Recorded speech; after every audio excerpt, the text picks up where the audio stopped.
गणित कक्षा 12वीं एनसीईआरटी अध्याय 4 पर विविध प्रश्नावली।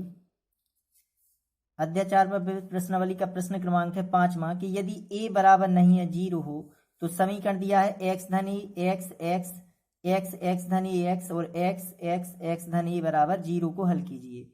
तो इसे हमने सारणिक के बराबर इसे सारणिक से दर्शा लिया कि सारणिक बराबर लास्ट में यहाँ सारणिक का मान 0 दिया है, तो जब इसे हल कर लें उसके बाद हम सारणिक के बराबर 0 रख देंगे। तो पहले हम संक्रिया लगा रहा है इसमें कि C1 चेंज करें, C1 चेंज C1 धन C2 धन C3 से।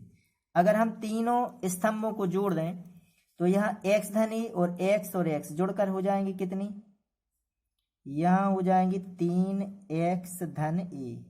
इसमें भी x और x जुड़ेंगी तो 3x धन a और 3x धन a।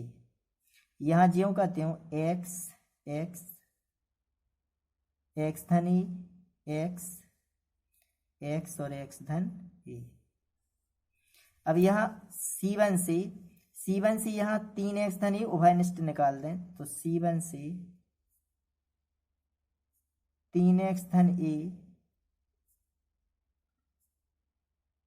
उभयनिष्ठ लेने पर, तो 3x धन a उभयनिष्ठ लेंगे यहाँ तो क्या आ जाएगा 3x धन a उभयनिष्ठ निकाल दिया तो सारणिक में बच जाएगा 1 1 1, तो x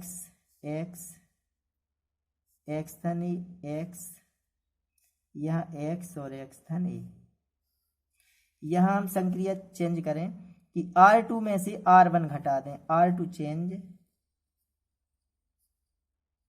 R2 ऋण R1 व R3 चेंज, क्योंकि पहले हम 2 0 ले आए उसके बाद प्रसार कर दें, R3 चेंज R3 ऋण R1 से। तो यहाँ 3x धन a तो ज्यों का त्यों, यहाँ 1x और x भी ज्यों का त्यों। इसमें से जब इसको घटाएंगे तो 0, x धन a में से x घट जाएगा तो यहाँ बचेगा a, x में से x जाएगा तो 0, यहाँ 1 में से 1 घट जाएगा तो 0, x में से x तो 0, x धन a में से जब x घटेगा तो यहाँ a बच जाएगा। यहाँ C1 का प्रसार कर दें, C1 के सापेक्ष C1 के अनुदेश प्रसरण कर दें, अनुदेश प्रसरण करने पर तो यहाँ 3x धन a ज्यों का त्यों, यह आ जाएगा 1 यह वाला, तो यह और यह छूट जाएंगी, यह पंक्ति और स्तंभ छूट जाएगा तो यहाँ बच जाएगा सारणिक में a 0 0 और a। अब यह ऋण का 0 और धन का 0, क्योंकि यहाँ कोई भी सारणिक में मान आएगा लास्ट में तो इस 0 और 0 में गुणा होंगे तो 0 ही बन जाएगा। तो 3x धन a, इसे हल करें तो एक का कोई मतलब नहीं, a का a में गुणा होगा a वर्ग ऋण 0, तो यहाँ आ जाएगा 3x धन a इंटू a वर्ग सारणिक बराबर, चूंकि सारणिक का मान कितना दिया है हमको शुरू में 0, तो यहाँ सारणिक बराबर 0, सारणिक का मान कितना आया है 3x धन a इंटू a वर्ग बराबर 0। तो a वर्ग का दोनों पक्षों में भाग दे दें या a वर्ग यहाँ 0 के बटे में आ जाएगा तो 3x धन a बराबर 0 ही आएगा, क्योंकि a वर्ग 0 के बटे में। तो यहाँ x का मान निकालना है तो 3x बराबर आ जाएगा ऋण का a, x बराबर ऋण a बटे 3, यह इसका आंसर हो जाएगा। इसका 6वां क्वेश्चन है कि सिद्ध कीजिए a वर्ग BC AC धन C वर्ग, यहाँ बराबर हमें हम सिद्ध करना है 4a वर्ग B वर्ग C वर्ग। तो यहाँ हमने LHS लिया, तो यहाँ a वर्ग है, a वर्ग a b है और a b, तो यहाँ अगर हम C1 में से a कामन ले लें, इसमें b है और इसमें c है, तो इसमें से हम C1 से कामन ले लें तो C1 कामा C2 कामा C3 से क्रमशः a b c उभयनिष्ठ लेने पर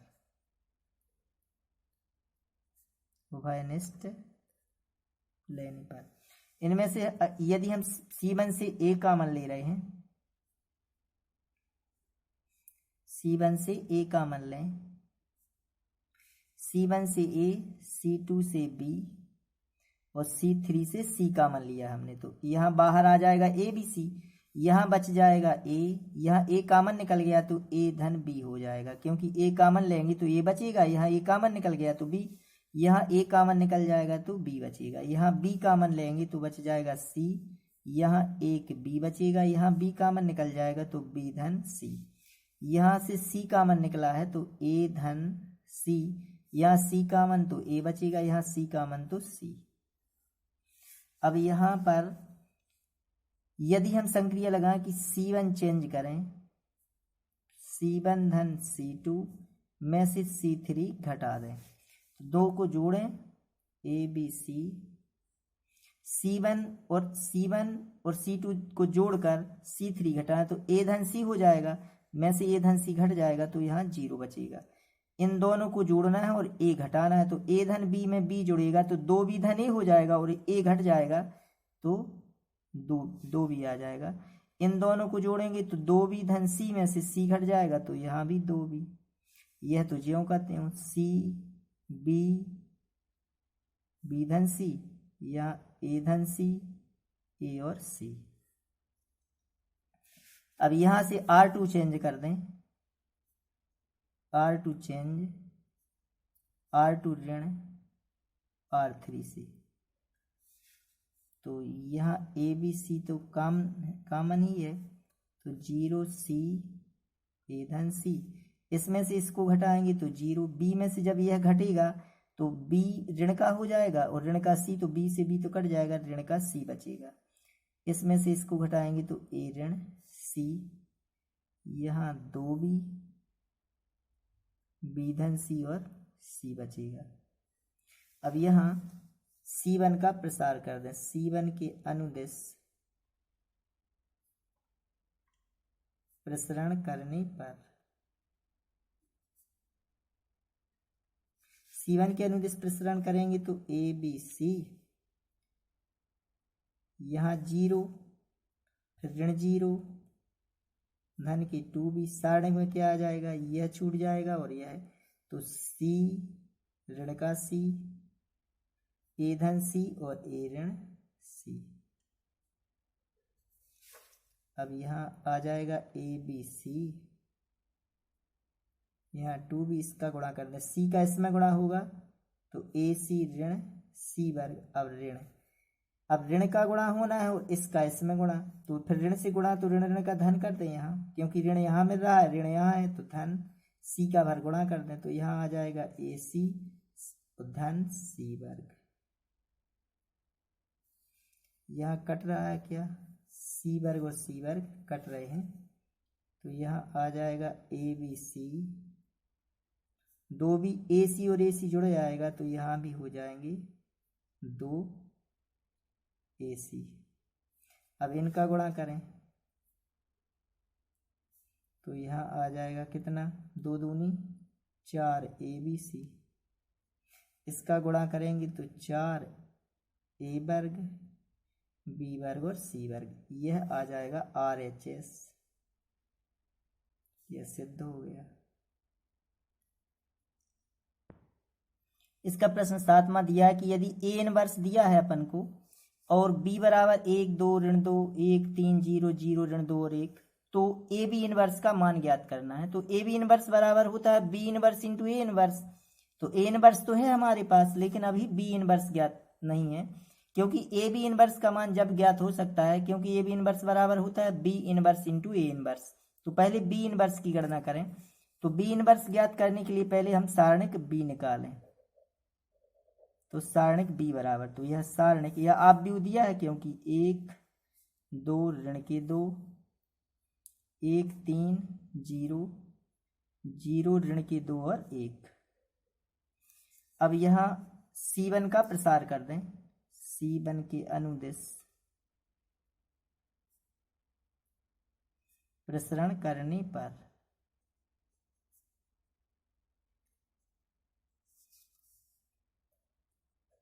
तो सारणिक B बराबर, यहाँ C1 के अनुदिश प्रसरण करेंगे तो 1, तो यह स्तंभ और पंक्ति छूट जाएगी, यहाँ बच जाएगा 3 ऋण के 2 0 1।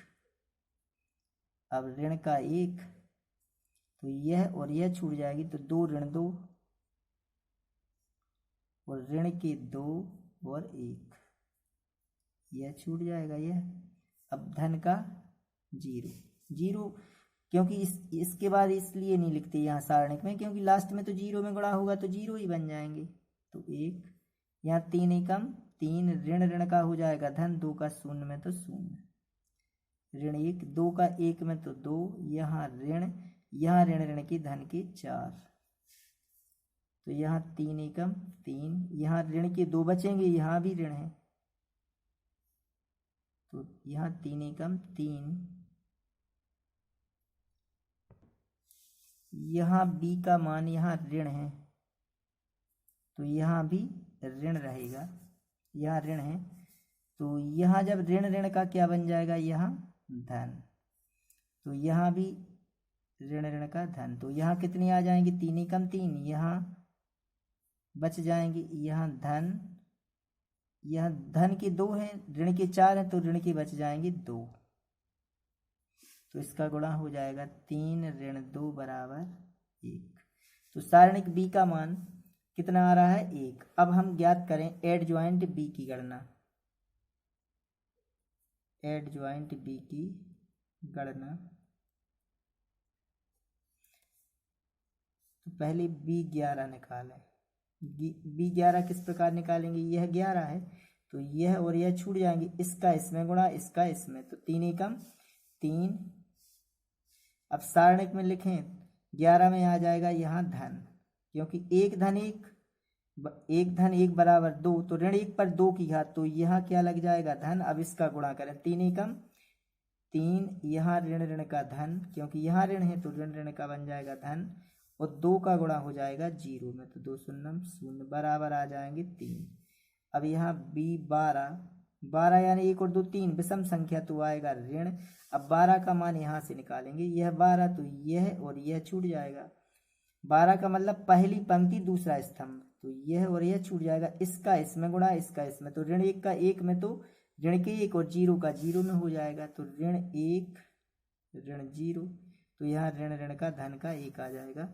यहाँ b13 में 1 और 3 4 सम संख्या तो धन आएगा, 13 में जब 13 यहाँ से ज्ञात करेंगे तो यह और यह छूट जाएगा, इसका इसमें तो ऋण ऋण का धन के 2 और 0 का 3 में तो 0, तो धन के 2 ही आएंगे। इसके बाद निकालें अपन b21 में आएगा ऋण, क्योंकि 2 और 1 3 विषम संख्या है। 21 तो किस प्रकार मान निकालना है, 21 से है तो यह पंक्ति और यह स्तंभ छूट जाएगा, इसका इसमें और इसका इसमें, तो 2 एकम 2 ऋण और यहाँ ऋण ऋण का धन हो जाएगा, तो 2 ऋण 2 दूनी 4, लेकिन यहाँ ऋण है यहाँ भी ऋण के 2 आ रहे हैं तो धन के 2 हो जाएंगे। अब b22 में तो धन आएगा, यहाँ धन 22 में तो यह 22 तो यह और यह पंक्ति छूट जाएगी, यह स्तंभ और यह पंक्ति, तो 1 का 1 में गुणा ऋण 0 का ऋण 2 में, तो ऋण ऋण का धन का 2 हो जाएगा, तो 1 का 1 में तो 1 ऋण ऋण का धन 2 शून्यम 0 बराबर 1 ही आएगा। यहाँ b23 का मान 23 में ऋण आएगा, तो 23 में किस प्रकार निकालेंगे, यहाँ से यह 23 है तो यह और यह छूट जाएगा, 1 का ऋण 2 में तो ऋण के 2 और 0 का 2 में हो जाएगा, तो ऋण के 2 ऋण 2 शून्यम 0, तो यहाँ ऋण ऋण के धन के 2, यहाँ मान निकाल दे रहे हम b21 का मान किस प्रकार निकालेंगे, तो 21 में यहाँ 21 में लेंगे हम यह, तो यह और यह छूट जाएगा, 2 का 0 में 3 का इसमें, लेकिन 2 शून्यम 0 ऋण 21 में यहाँ धन आएगा, क्योंकि 3 और 1 4 है, तो 2 यहाँ 31 में यह और यह छूट गया, 2 का 0 में 0, 3 का ऋण 2 में, लेकिन बीच में ऋण रहता है तो ऋण ऋण का धन 3 दूनी 6, धन के 6 हो जाएंगे, यहाँ धन है तो 6 ही आएंगे। b32 का मान निकालेंगे तो ऋण 32 में यह वाला तो यह स्तंभ और यह पंक्ति छूट जाएगी। तो 1 का 0 में 0, बीच में ऋण और यहाँ 2 एकम 2, ऋण ऋण का धन हो जाएगा। तो 0 ऋण ऋण, यहाँ ऋण ऋण का धन हो जाएगा, यानी धन की 2। तो ऋण यहाँ है, ऋण यहाँ है, तो धन के 2 हो जाएंगे। बी 33, 33 में धन, 33 में यहाँ से निकालेंगे तो यह और यह छूट जाएगा। 1 का 3 में 3, 1 का 3 में 3, 1 का 3 में यहाँ ऋण है और ऋण बीच में रहता है, तो ऋण ऋण का धन 2 एकम 2, 3 धन 2, लेकिन यहाँ धन है तो धन के 5 ही आ जाएंगे। अब एड ज्वाइंट बी कितना आ गया? एड ज्वाइंट बी बराबर होता है बी 11, बी 12, बी 13, इस प्रकार लिखेंगे। अब बी 21, 22, 23, बी 31, 32, 33। तो इसका मान रखें,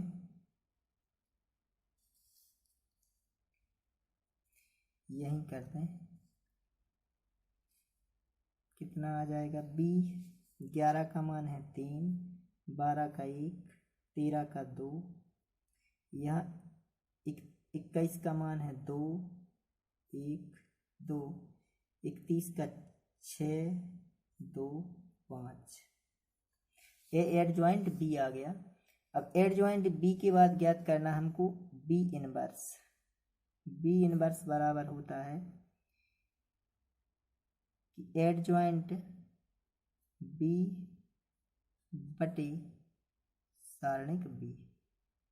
तो सारणिक बी का मान तो 1 है, तो बटे में 1 का कोई मतलब नहीं होता है, तो इसलिए यहाँ 1 बटे 1। अब एड ज्वाइंट बी का मान यही है 3, 2, 6, 1, 1, 2, 2, 2, 5। अब 1 का भाग देंगे तो बी इनवर्स कितना आ जाएगा? 3, 2, 6, 1, 1, 2, 2, 2 और 5। अब ए इनवर्स भी है और बी इनवर्स है। चूंकि ए बी इनवर्स हमको ज्ञात करना है, तो ए बी इनवर्स बराबर होता है B inverse into A inverse. तो ए इनवर्स का मान शुरू में दिया है हमको और बी इनवर्स यहाँ ज्ञात हो गया है। तो ए बी इनवर्स का मान निकालना है, तो ए बी इनवर्स बराबर होता है B inverse into A inverse. तो बी इनवर्स का मान रख दिया, ए इनवर्स का मान रख दिया। अब इन दोनों का गुणा कर दें, दोनों आवयवों का। तो 3 का 3 में गुणा होगा, 3 त्रिका 9, धन 2 का होगा ऋण 15 में, तो ऋण की 15 दूनी 30। अब 6 का होगा 5 में, 6 पंचे 30। इस पंक्ति का स्तंभ में हो गया। अब दूसरे स्तंभ में करें, 3 एकम 3, 2 का 6 में 2 छंग 12, 6 का ऋण 2 में, तो ऋण के 12। अब 3 का 1 में 3 एकम 3, 2 का ऋण 5 में, तो 2 पंचे ऋण के 10 हो जाएंगे, और 6 का होगा 2 में, तो 6 दूनी 12। पहली पंक्ति का पहले स्तंभ में, दूसरे में, तीसरे में। अब दूसरी पंक्ति का, तो 1 का 3 में गुणा करेंगे 3, धन 1 का ऋण 15 में, तो ऋण के 15। अब 2 का करेंगे 5 में, तो 2 पंचे 10। अब 1 का ऋण 1 में, तो ऋण का 1, 1 का 6 में, तो 6, 2 का ऋण 2 में, तो 2 दूनी 4, 1 का 1 में 1, 1 का ऋण 5 में, तो ऋण के 5, 2 का 2 में, तो 2 दूनी 4। यहाँ अब 2 का इस पंक्ति का पहले स्तंभ में, दूसरे में, तीसरे में, 2 3 6, 2 का ऋण 15 में, तो ऋण के 30।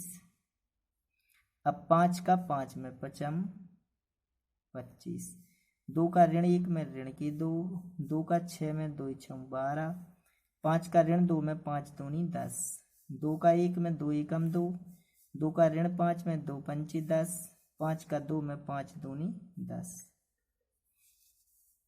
तो यहाँ आ जाएंगे 30 में से 30 अलग हो जाएंगे, तो बचेगा 9, 12 और 12 कट जाएंगे, ऋण के 3, 12 और 3 15 में से 10 चले जाएंगे, तो बचेंगे 5। यहाँ ऋण के 15, यहाँ धन के 13, तो ऋण के बच जाएंगे 2, 6 में से ऋण के 5 हैं, तो धन का बच जाएगा 1, यहाँ 5 और ऋण के 5, तो 0, 6 और 25 हो जाएंगे कितने 31, और ऋण के 30 है तो धन का बचेगा 1, 12 यहाँ भी ऋण के 12 तो 0, ऋण 10 धन के 10 कट जाएंगे तो 2। यह आ जाएगा ए बी इनवर्स का मान, यह इसका आंसर हो जाएगा, क्योंकि ए बी इनवर्स बराबर होता है B inverse into A inverse. बहुत मोस्ट क्वेश्चन है परीक्षा के लिए। इसका प्रश्न क्रमांक 8वां है कि आप भी ए दिया है अपन को तो सत्यापित कीजिए। एड ज्वाइंट ए का इनवर्स बराबर एड ज्वाइंट ए इनवर्स, और इसका दूसरा क्वेश्चन है ए इनवर्स का इनवर्स बराबर ए, हमको सिद्ध करना है।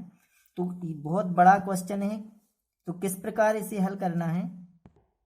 तो पहले इसमें एड ज्वाइंट ए निकालना है, तो एड ज्वाइंट ए किस प्रकार निकालेंगे। एड ज्वाइंट ए 11 12 21, यानी 11 12 13 21 22 23 31 32 33, इनके अलग अलग मान निकालेंगे। पहले 11 का मान निकालेंगे जब यह स्तंभ और पंक्ति छूट जाएगी, इसका इसमें गुणा इसका इसमें, तो इस प्रकार 11 12 13 21 22 23 31 32 33, तो एड ज्वाइंट ए आ जाएगा। जब एड ज्वाइंट ए आ जाएगा, अब जो इस आप व्यू यहाँ बनेगा उसका फिर से इनवर्स ज्ञात करना है। तो एड ज्वाइंट ए का मान यहाँ हम रख देंगे, इसका मान, तो एड ज्वाइंट ए बराबर मान लेंगे अपन, एड ज्वाइंट ए बराबर बी मान लेंगे। तो यह आप व्यू हो जाएगा काय के बराबर बी के बराबर। अब जैसे ही बी आ जाएगा, यह इसे हम बी से दर्शा देंगे। अब इसका इनवर्स ज्ञात करना है, तो बी इनवर्स ज्ञात कैसे करेंगे, फिर से सारणिक बी ज्ञात करेंगे, फिर एड ज्वाइंट बी ज्ञात करेंगे।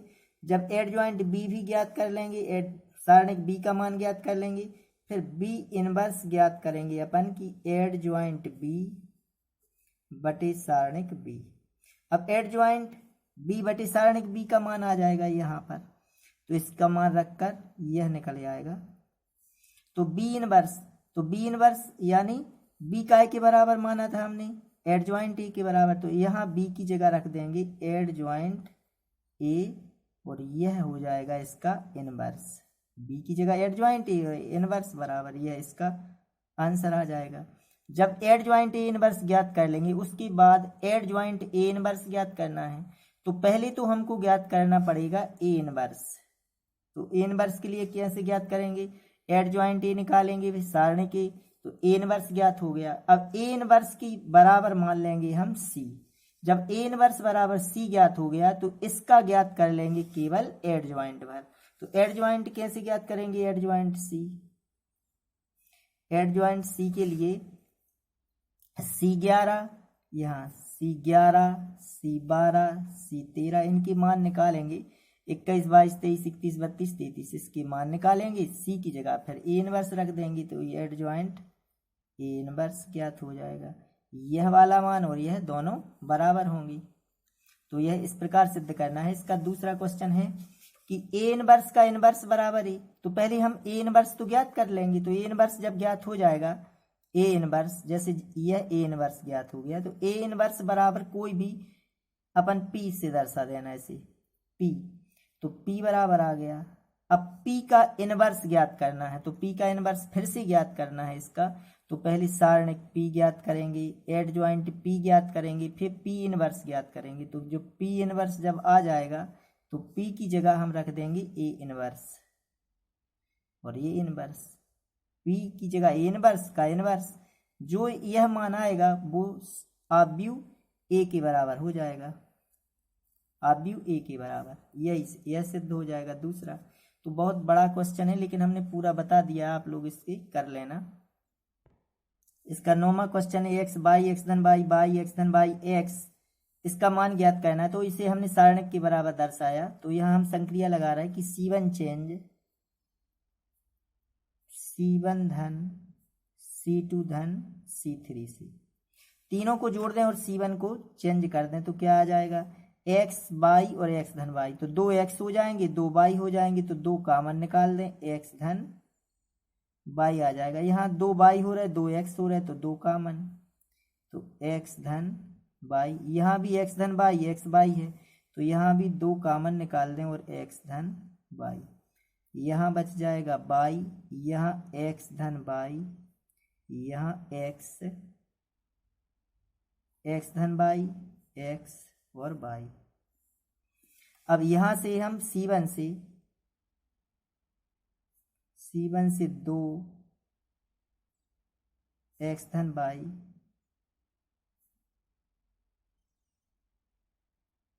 उभयनिष्ठ लेने पर, यहां से कॉमन निकाल दें, 2x धन y कॉमन निकाल दिया तो यहाँ भी एक, यहाँ भी एक, यहाँ भी एक बचेगा, यहाँ y x धन y x धन y x और y। अब यहाँ R2 चेंज कर दें, R2 में से R1 घटा दें और R3 चेंज करके R3 में से R1 घटा दें, तो संक्रियाएं R2 चेंज R2 ऋण R1 व R3 चेंज R3 ऋण R1 से, तो 2x धन y तो कॉमन है, यहाँ 1 y x धन y, एक में से एक घट जाएगा 0, इसमें से y घटेगा तो बचेगा x, इसमें से जब x में से यह घटेंगे तो ऋण का x तो कट जाएंगे, यहाँ हो जाएगा ऋण का y, एक में से एक घटेगा तो 0, x में से y घटेगा तो x ऋण y में से यह घटेंगे तो ऋण का बच जाएगा x। अब प्रसार कर दें, C1 के अनुदिश प्रसरण करने पर, C1 के अनुदिश प्रसरण करेंगे तो बच जाएगा 2 x धन y, C1 के अनुदिश प्रसरण करें तो 1, यह सारणिक तो यह छूट जाएगा, यह स्तंभ और पंक्ति छूट जाएगी, तो यहाँ बच जाएगा x ऋण y x, यहाँ जब यह छूटेगा और यह तो x ऋण y, यहाँ ऋण का y बच रहा है, ऋण का y और ऋण का x। अब यहाँ ऋण 0 धन 0, तो इसे हल कर लें, 2x धन y, एक का तो गुणा करेंगे तो कोई अंतर नहीं आएगा, तो इसका इसमें करें तो ऋण का x वर्ग ऋण, अब इसका होगा इसमें गुणा, तो ऋण y का जब x में होगा तो ऋण के x y, ऋण ऋण का धन का हो जाएगा y वर्ग, तो यहाँ आ जाएगा 2x धन y ऋण के x वर्ग, ऋण का गुणा कर दें तो ऋण के xy और ऋण के y वर्ग, यहाँ से ऋण कॉमन निकाल दें तो ऋण के 2 x धन y, यहाँ हो जाएगा धन का x वर्ग, ऋण का xy धन के y वर्ग, क्योंकि ऋण कॉमन निकाल दिया हमने, तो ऋण के 2, यह एक सर्व समीकरण बन रही है x घन धन y घन की, क्योंकि x घन धन y घन बराबर होता है x धन y x वर्ग ऋण x y धन y वर्ग, तो यह इसका आंसर आ जाएगा। इसका 10वां क्वेश्चन है, तो इसे इसका भी मान ज्ञात करना है, तो यहाँ 1 1 1 है तो संक्रिया लगा दें अपन, R2 चेंज R2 ऋण R1 व R3 चेंज R3 ऋण R1 से, तो यहाँ आ जाएगा 1x y, एक में से एक घटेगा 0, x धन y में से जब x घट जाएगा तो बच जाएगा केवल y में से y घट जाएगा 0, एक में से एक 0, x में से x 0, x धन y में से जब y घटेगा तो बचेगा x। यहाँ C1 के अनुदिश प्रसरण कर दें, C1 के अनुदिश प्रसरण करने पर, तो यह आ जाएगा 1, तो यह स्तंभ पंक्ति छूट जाएगी, तो यहाँ बचेगा y 0 0x, अब ऋण का 0 और धन का 0, तो यहाँ हल कर दें, 1 x का y में तो x y ऋण 0, यहाँ तो 0 आएगा, इसका गुणा कर देंगे तो x y, यह इसका आंसर आ जाएगा।